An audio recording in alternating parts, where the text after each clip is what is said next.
Le mystère planait depuis 130 ans. Vincent van Gogh est mort le 27 juillet 1890 à Auvers-sur-Oise, après s'être tiré une balle près du cœur. Et jusqu'ici, les spécialistes ignoraient tout des dernières heures de l'artiste et de son ultime œuvre inachevée, intitulée « Racines d'arbre ». La clé de l'énigme, Wouter van der Ven pense l'avoir trouvée. Elle se trouve sur cette carte postale datée du début du XXe siècle, prise au cœur de la petite commune du nord de Paris. Une découverte faite en plein confinement, parmi ces vieux documents. Un jour où j'étais au téléphone et que je m'ennuyais, mes yeux sont tombés dessus.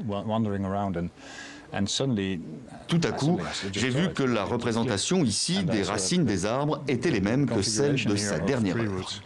Pour le chercheur, ce simple cliché apparemment banal permet de comprendre un peu mieux la personnalité complexe de l'artiste de génie et son état d'esprit avant de se suicider.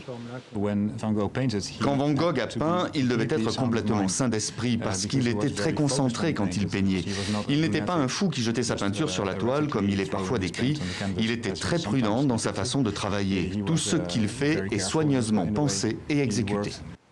Ni fou ni autiste, Vincent van Gogh. Le cliché bat en brèche tous les préjugés concernant l'artiste et son dernier tableau. Jusqu'ici, beaucoup y voyaient la naissance de l'art abstrait ou de l'art nouveau. Pour Wouter van der Ven, il s'agit surtout d'un message d'adieu.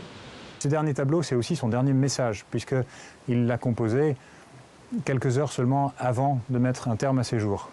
Et comme Vincent van Gogh ne faisait jamais rien par hasard, ne peint pas un motif sans vouloir raconter quelque chose aux gens qui vont regarder ces tableaux, eh bien là, on peut enfin lire à livre ouvert le dernier message de Van Gogh.